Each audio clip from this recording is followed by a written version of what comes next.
10th of March, 2026. Would you believe stocks ended higher?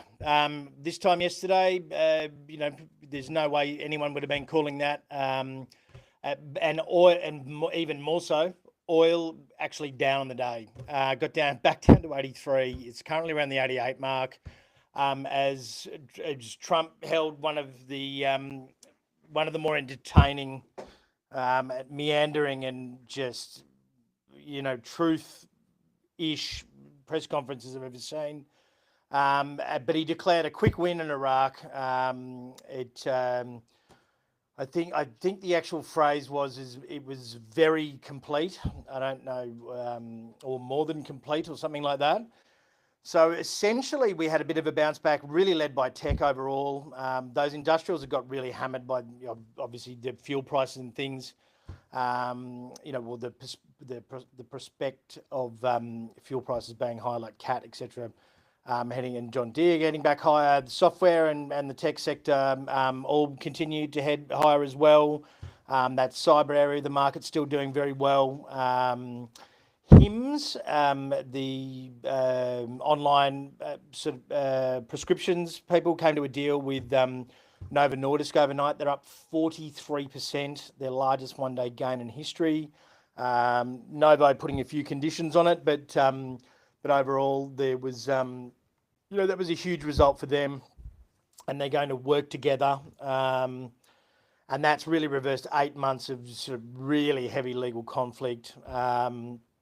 So, yeah, I mean, look, it's just quite remarkable. Never in my life have I seen any, like, the markets do this. Our poor old SPY yesterday was nearly down 4%, or may have been down 4% at one stage. The Asian market really copying the brunt of it.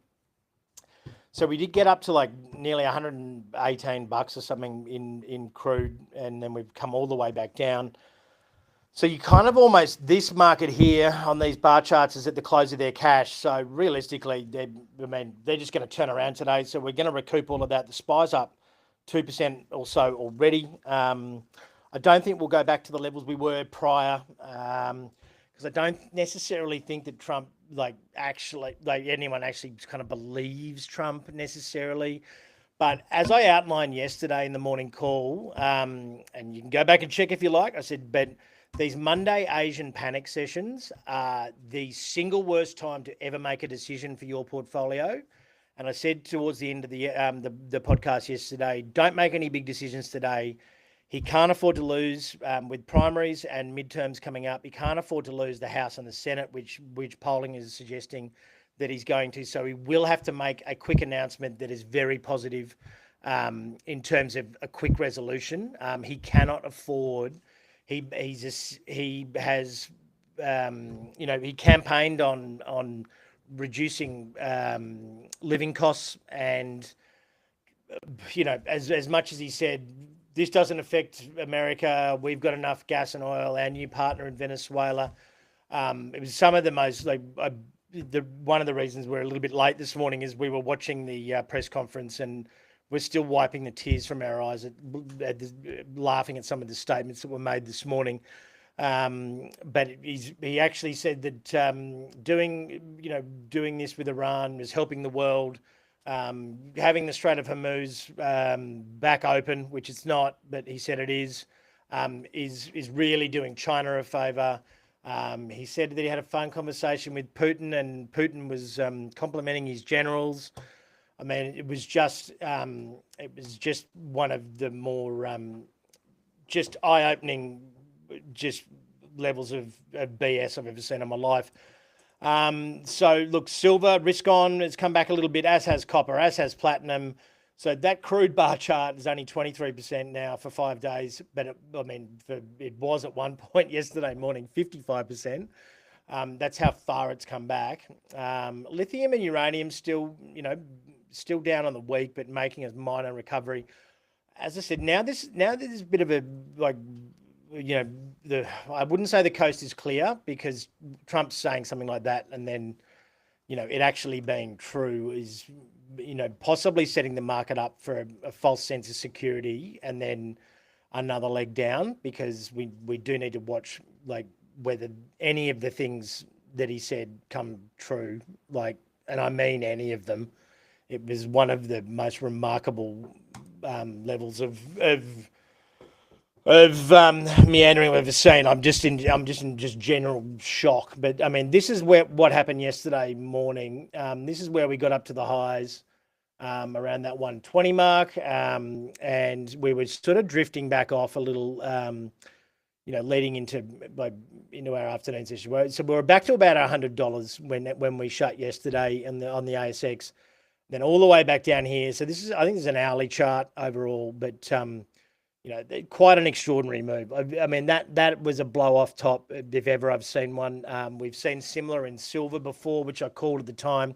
That's just basically where there's a lack of liquidity. People are leveraged short or whatever, and it just hits a stop loss run to the upside in thin volume, basically. And that's what I mean about there being, the Asian Monday session when Big Brother's not open to provide liquidity. It's a Sunday night in the US.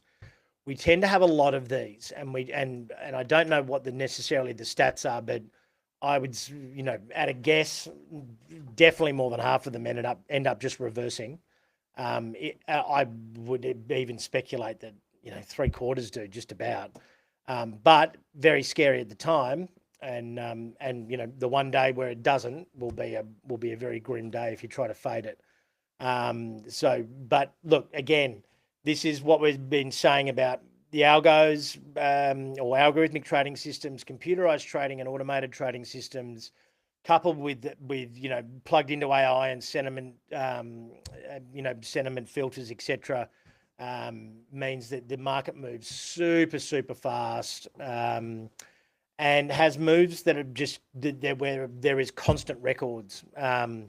It would be like comparing, how long it took to cross America before cars were invented versus after cars were invented. Basically, it's like markets are extraordinarily different these days, and you really do have to have a firm grasp on your long-term investment thesis, and sometimes you're just going to have to put your head in the sand and watch, and if it's nothing to do with you, just, watch it, and don't make any knee-jerk decisions, because this move from there up to that top and back to here is the equivalent, and the same thing happened in silver, is the equivalent of a yearly move in a few hours. And it's not normal, and you will never be fast enough to react, and it often happens overnight. So you really got to widen your time frame a little bit and not buy into the panic so much, and which is very hard to do at the time. But the best way to get through and have that psychological solidarity and not get suckered into the fear is to make sure that you lock down your plan with a portfolio plan, and make sure that you're not just carrying positions that you're hopeful on. If the word hope comes in, then you're generally screwed. So we have, and this was something we were experimenting with. So we've set I've set some metrics basically, because I've noticed the press conference where he made up a copper tariff on the spot or blah blah blah. The length of them. I mean, I sit here every morning and have to listen to him do these press conferences, and and when he basically turned the ship around on firing Jerome Powell, press conference was like 30 seconds long, not taking any questions, bang, out. He hadn't announced that he was backing down from that, but there's an element of some of that, how much he rambles, how much hyperbole and exaggeration he uses, how much unfounded and anecdotal statements he uses, and then sort of finally bit of a broad level of delusion. So we can literally feed the transcripts basically into this, and this will be a standard set of metrics. Today was, as I say, was a 5 out of 5 on all metrics. It was, the conversation weaved, it went on forever. Total victory with claims. The oil prices were coming down very fast. It's like he's rambling all over the place, all over social media. the level of hyperbole. We've wiped out every single force in Iran out. It's completely, all of their naval power has been like, and then just these, the examples I gave before about, doing China a favor, chatting with Putin. I mean, it's just multiple unflagged claims. And then when the reporters were given a chance to ask some questions, they were mainly trying to clarify what the hell he was talking about more than actually giving him any questions, which, to be honest, could maybe a tactic in itself. The level of delusion, which I like this metric, is the extreme grandiosity and reality divergence, and described the ongoing war and the global energy shock as a minor short excursion, and claimed that no president had the guts to do what he did. And look, if you had to count how many times he used the greatest in history, the best ever, like, it'd be somewhere in the thousands. So yeah, I'm going to keep this set of metrics because it really has been, it almost correlates to market moves, to be brutally honest. Sometimes we knew that he would have to do something like this, and just watch out for it next time, and a little bit of fun as well. So back to the real world, survivors and victims of agentic AI. Scan that QR code there. You can see our interactive HTML.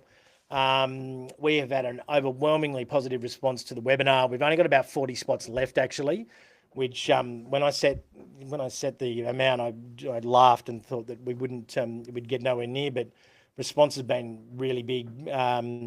So, in Trump's words, it's the greatest response in the history of webinars. But yeah, go and have a look at that site. You can scan that code and have a muck around with that map, and then you can register for the webinar, which I effectively will be hosting and interviewing our in-house expert, Kai Chen, tomorrow. But those stocks have done extraordinarily well. So yeah, again, you can have a look there. We've got an investment on that as well. And get Mosaic, and you can keep up to date. We've had we've had a number of updates about what the CPI effects would be, breaking news updates on on the moves in crude. We've been first on socials on a number of occasions, and as well as there being some actual meat to these articles and how it's going to affect. And our resident geopolitical expert, Jonathan Takadena, has been all over the Iran and the Venezuela thing. Call both of them, weeks in advance. So, do yourself a favor. It's actually free. You only have to pay for the recommendation services. You can get all the news on Mosaic and content for free. And if you want to then get the actionable ideas and the recommendations, then it's less than a coffee a day at about $149 a month for all 4 services, and it gets delivered to the palm of your hand on your iPhone or your Android app or on your desktop. You get your first month free as well. So sign up for that today. But look, much better day than yesterday.